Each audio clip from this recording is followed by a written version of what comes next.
Kali Gajah Wong. Hari itu Ki Sapawira bersiul riang.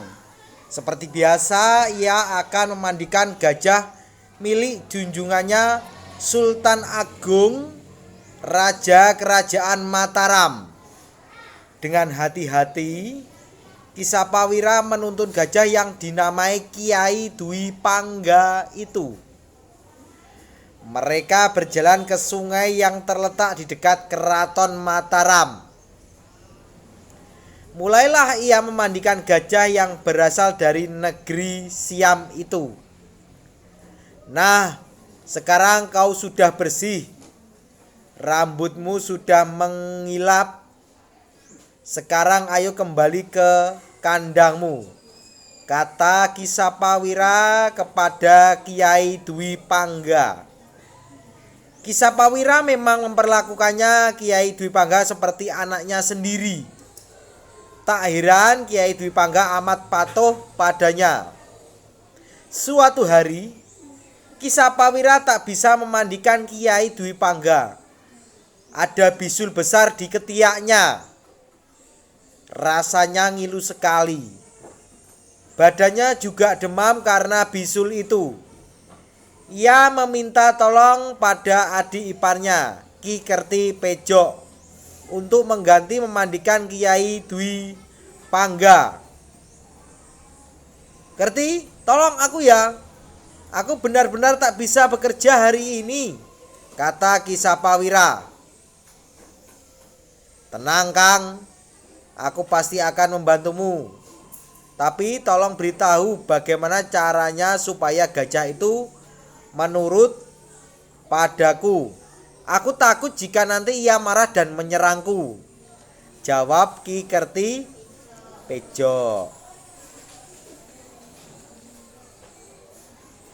Biasanya kalau ia mulai gelisah, pantatnya aku tepuk-tepuk lalu aku tarik ekornya.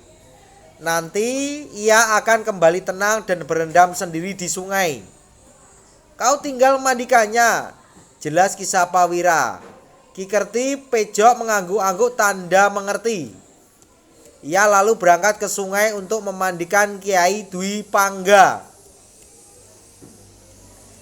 Sepanjang perjalanan Ki Kerti Pejok mengajak Kiai Dwi Pangga mengobrol. Ia juga membawa buah-buahan sebagai bekal dalam perjalanan. Gajah gendut, kau mau makan kelapa? Tanyanya sambil melempar sebutir kelapa pada Kiai Dwi Pangga. Kiai Dwi Pangga menangkap kelapa itu dengan belalainya. Dengan mudah ia memecah kelapa itu dan memakannya. Sekarang kau sudah kenyang kan? Ayo jalan lagi, kata Ki Kerti Pejok sambil memukul pantat Kiai Dwi Pangga. Sesampainya di sungai, Ki Kerti Pejok melaksanakan tugasnya dengan mudah. Digosoknya seluruh bagian tubuh Kiai Dwi Pangga sampai bersih dan berkilap. Setelah itu, mereka pulang ke Keraton Mataram. Kang, hari ini aku sudah melaksanakan tugasku dengan baik.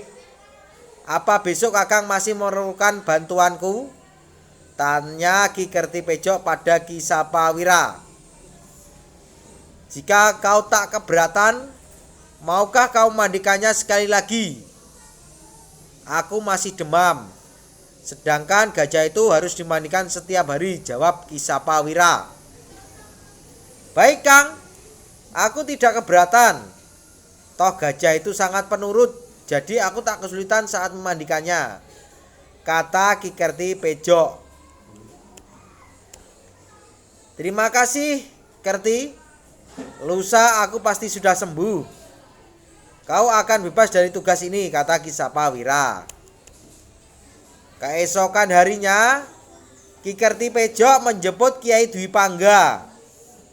Pagi itu hujan turun rintik-rintik, tapi sepertinya tak akan tambah deras.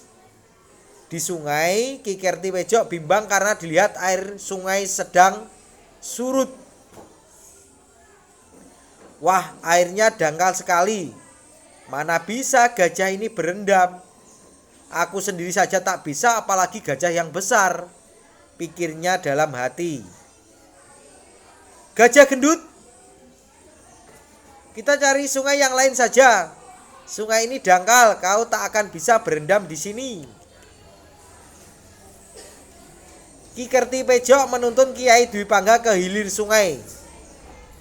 Di situ air tampak tinggi dan aliran juga cukup deras. Nah, di sini sepertinya lebih asik. Ayo, sana masuk, berendamlah. Aku akan menggosok punggungmu dengan daun kelapa ini, kata Ki Kertipejok sambil memukul pantat Kiai Dwi Pangga. Sambil memandikan Kiai Dwi Pangga, Ki Kertipejok berpikir dalam hati, sebaiknya aku beritahu Kakang untuk memandikan gajahnya di sini. Di sini airnya lebih dalam, arusnya juga cukup deras. Aneh kok selama ini Kanjeng Sultan Agung tak tahu keberadaan sungai ini ya. Saat ia sibuk berbicara sendiri, tiba-tiba dari arah hulu datanglah banjir bandang yang sangat besar. Banjir itu datang dengan sangat cepat. Ki Kertipejok dan Kiai Dwi Pangga bahkan tak menyadarinya. Dalam sekejap mereka terhempas dan terbawa arus. Tolong! Tolong! Teriak Ki Kertipejok. Tapi tak ada yang mendengar. Sungguh menyedihkan nasib Ki Kertipejok dan Kiai Dwi Pangga. Mereka terseret arus dan hanyut sampai ke laut selatan. Sungguh sangat disayangkan mereka binasa dalam keganasan banjir bandang itu. Ki Kertipejok tak tahu bahwa selama ini Sultan Agung memang melarang para abdinya memandikan gajah di hilir sungai, karena ia tahu bahaya bisa datang sewaktu-waktu di sana. Ki Sapawira berduka. Ia sangat sedih karena kehilangan adik ipar dan gajah kesayangannya. Untuk mengenang kejadian itu, Sultan Agung menamakan sungai itu Kali Gajah Wong. Kali berarti sungai, Gajah Wong berarti gajah dan orang. Kali Gajah Wong ini terletak di sebelah timur kota Yogyakarta. Cerita rakyat Yogyakarta, dongeng Candi Prambanan, ya, dari buku Cerita Rakyat Yogyakarta, dongeng Candi Prambanan.